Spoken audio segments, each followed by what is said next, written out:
Right, Suzuki Jimny problems. So young George's Suzuki Jimny's having a bit of a nightmare. So let's have a look. It actually is driving okay, but we're looking at this engine management light. So you can see that engine management light. So when we start it, it goes off. But after a few seconds, you'll see, bam, it's come back on. But as you can see, the car's idling fine.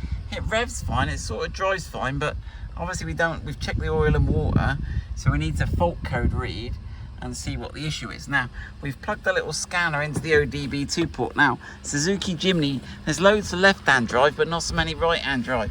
So you've got to go underneath your car here, under here, and then let me see if I can show you where the scanner's plugged. So yeah, I've plugged it in under here. So there you go, you got your fuse box there. This is the front lip of your dash, and this is the OBD2 port. So I'm plugging that in now, right? And then George is on the technology. Whoa!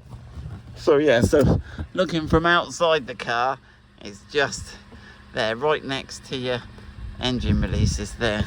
So let's load some. So we've plugged this in, this thing here, and we're trying to find a sort of a generic Wi-Fi reader. We're trying to find an app to read it now.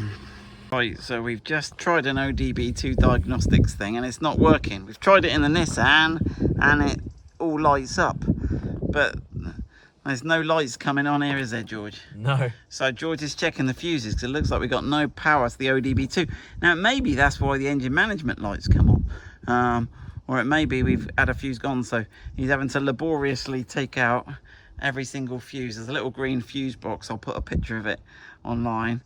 Pull every fuse and see whether they're blown or not. Well, we found that one of the blue fuses had gone. I'll put a diagram, and it had radio and dome. So if you get it now, we've started it now, we haven't even done any diagnostics, and the engine management light hasn't come on. And if we put the dome light on, so if you get an engine management light on your Suzuki and your interior light has stopped working and your radio has stopped working, it could be the fuse has gone and it's nothing to do. But it also powers the OBD, because now we've got the OBD diagnostics, haven't we, George? Yeah. So we will do some fault code reading, but that's weird. So maybe it loses something to the OBD and maybe that frazzles its brain. So, but we were playing with it, was our fault. George has just put this new amp in his car and we got a proper connector, but we'd left the battery live just loose without a bit of tape on the end, and I think it must have just hit against the chassis, blown the fuse. George got his engine management light on, thought you'd pooped it. Yeah. Not goodness, hey? No. But it looks like it's all fixed. There you go, Suzuki Jimny lives on. Oh, there we go, we've read the fault codes and there are no fault codes. She's all clean.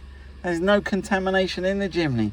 She's a dream car, George. Thank you. Right, so let's have a look. What app was that, George? Can you just go to the home screen of the app, show everyone the app that we've used? Car scanner. Car scanner, which one? Oh gosh, focus. There you go, that one there. Car scanner, and we'll whoop the OBD2 thing out. Oh, is it that packet we had, that box? Where's that box we had? Yeah, and that's what we've had it lying in the cupboard. But that was just the job, wasn't it, George? Yeah. So there we go. So nothing wrong other than a fuse, but if we now know we've got that working, if we do need to do any fault codes on the old Jimny. Right, crack on. Do some revision now, George. Yeah. Get ready for those A levels.